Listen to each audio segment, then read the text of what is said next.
بسم اللہ الرحمن الرحیم۔ السلام علیکم۔ جنت میں داخلہ کے خوبصورت مناظر اور استقبال۔ اللہ رب العزت قرآن پاک میں ارشاد فرماتے ہیں، یوم نحشر المتقین الی الرحمن وفدا، سورہ مریم آیت نمبر 85۔ جس دن ہم نیک لوگوں کو وفد کی شکل میں رحمان کا مہمان بنائیں گے۔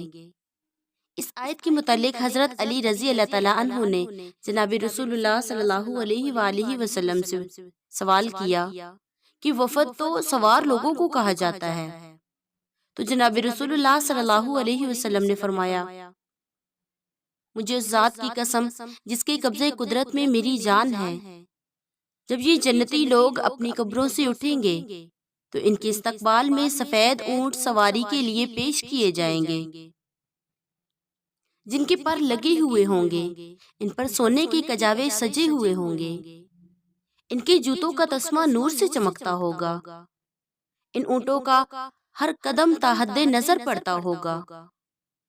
اس طرح سے یہ جنت تک پہنچیں گے تو اچانک سرخ یاقوت کا کنڈا سونے کے کواڑوں پر نظر آئے گا، اور یہ فوراً ہی جنت کے دروازے کے ایک درخت پر پہنچیں گے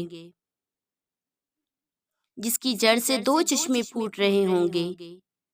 جب یہ ان میں سے ایک چشمے سے پئیں گے تو ان کے چہروں پر نعمتوں کی چمک دمک آ جائے گی، اور جب دوسرے چشمے سے غسل اور وضو کریں گے تو ان کے بال کبھی پراگندہ نہیں ہوں گے۔ پھر یہ جنت کے کنڈے کو کواڑ پر ہلائیں گے تو کاش اے علی تم اس کواڑ کے کنڈے کے ہلنے کی آواز سن لو کہ کتنا راحت اور سرور سے لبریز ہوگی۔ تو اس کنڈے کے ہلنے کی آواز سے ہر حور تک پہنچے گی، جس سے اس کو معلوم ہوگا کہ اس کا خامد اب آنا ہی چاہتا ہے، تو وہ جلدی سے پھرتی کے ساتھ اٹھے گی اور اپنے متولی فرشتہ کو روانہ کرے گی، تو وہ اس جنتی کے لیے اس کی مخصوص جنت کا دروازہ کھولے گا۔ اگر اللہ تعالیٰ اس جنتی کو میدان محشر میں اپنے زیارت کرا کے اپنی پہچان نہ کراتے تو وہ متولی کے نور اور رعنائی کو دیکھ کر اس کو خدا سمجھ کر سجدہ میں گر جاتا۔ چنانچہ وہ فرشتہ بتائے گا کہ میں آپ کے کاموں کا متولی اور خادم بنایا گیا ہوں۔ پھر وہ اس جنتی کو اپنے پیچھے پیچھے لے کر چلے گا، تو وہ اس فرشتے کے پیچھے پیچھے چلتا ہوا اپنی بیوی کے پاس پہنچ جائے گا، تو وہ جلدی سے اٹھے گی اور خیمہ سے نکل کر اسے بغل گیر ہوگی اور کہے گی، اے آپ میری محبت ہیں، میں آپ کی محبت ہوں، میں راضی رہنے والی ہوں، میں کبھی ناراض نہیں ہوں گی، میں نعمتوں اور لذتوں میں قائم دائم رہوں گی، کبھی خستہ حال نہیں ہوں گی، میں ہمیشہ جوان رہوں گی، کبھی بوڑھی نہیں ہوں گی۔ پھر وہ ایسے محل میں داخل ہوگا جس کی بنیاد سے لے کر چھت تک 1,00,000 ہاتھ کی اونچائی ہوگی، جو لؤلؤ اور یاقوت کے پہاڑ پر بنایا گیا ہوگا۔ اس کے کچھ ستون سرخ ہوں گے اور کچھ ستون سبز ہوں گے اور کچھ ستون زرد ہوں گے، ان میں سے کوئی ستون بھی دوسرے ستون کی ہم شکل نہیں ہوگا۔ پھر وہ جنتی اپنے آراستہ و پیراستہ تخت کے پاس آئے گا تو اس پر ایک اور مخصوص تخت ہوگا جس پر 70 پلنگ الگ الگ سجے ہوں گے، جن پر 70 دلہنیں ہوں گی، ہر دلہن پر 70 پوشاکیں ہوں گی۔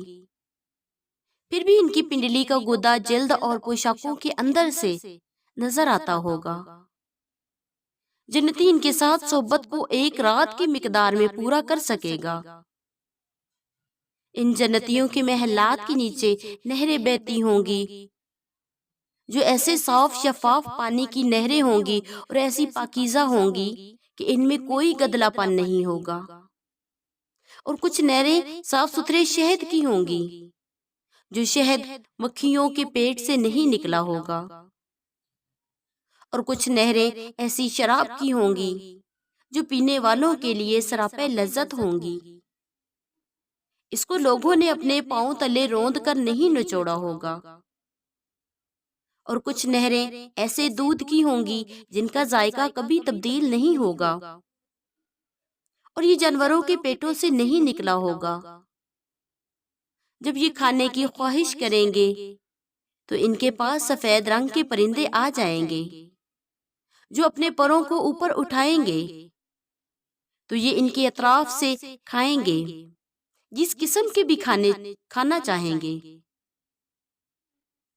پھر جب جنتی کھا چکیں گے تو وہ اڑ کر چلے جائیں گے۔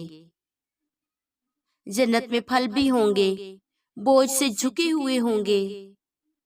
جب جنتی ان کی خواہش کریں گے تو وہ ٹہنی خود بخود ان کی طرف مڑ جائے گی، تو وہ جس قسم کے پھل کھانا چاہیں گے کھائیں گے۔ کھڑے ہو کر کھائیں یا بیٹھ کر کھائیں یا ٹیک لگا کر کھائیں۔ اسی کے متعلق اللہ پاک نے ارشاد فرمایا، وَجَنَى الْجَنَّتَيْنِ دَانٍ،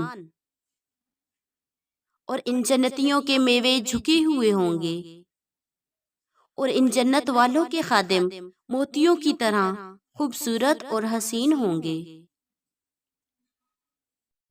اللہ پاک قرآن پاک میں ارشاد فرماتے ہیں، وَالَّذِينَ قُتِلُوا فِي سَبِيلِ اللَّهِ فَلَن يُضِلَّ أَعْمَالَهُمْ سَيَهْدِيهِمْ وَيُصْلِحُ بَالَهُمْ وَيُدْخِلُهُمُ الْجَنَّةَ عَرَّفَهَا لَهُمْ۔ سورہ محمد آیت 4 تا 6۔ جو لوگ اللہ کی راہ یعنی جہاد میں مارے جاتے ہیں، اللہ تعالیٰ ان کے اعمال کو ہرگز ضائع نہیں کریں گے۔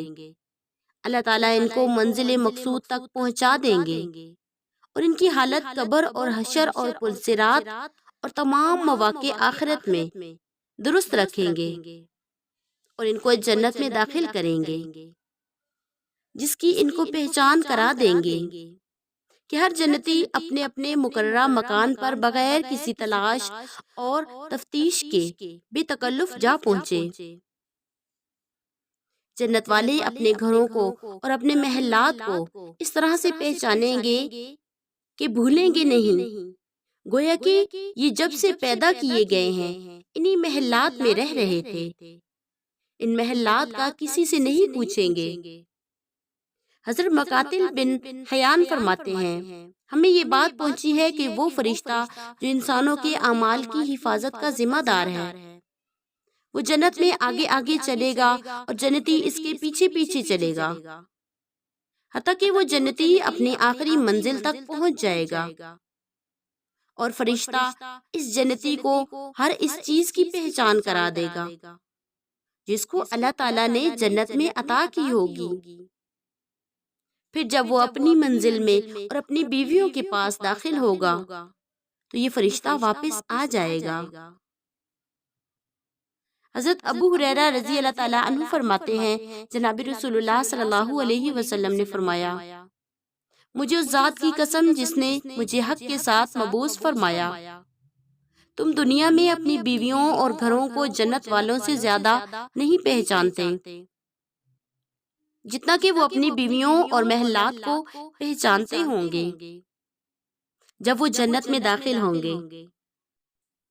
مذکورہ بالا روایات میں بظاہر اختلاف نظر آتا ہے کہ جنت والے اپنی منازل کو خود پہچانیں گے یا ان کو بتایا جائے گا۔ اس کے متعلق تفصیل یہ ہے کہ جنت والے خود بخود اپنی منازل اور اپنی ازواج کو اللہ رب العزت کے حکم سے جانتے ہوں گے، لیکن کچھ خاص جنتی ایسے ہوں گے جن کے اعزاز اور اکرام کے لیے آگے آگے فرشتہ چلتا ہوگا اور خوشی اور سرور کے اضافے میں تائید مزید کے لیے نشاندہی کرتا ہوگا۔ سبحان اللہ و بحمدہ، سبحان اللہ العظیم، واللہ اعلم۔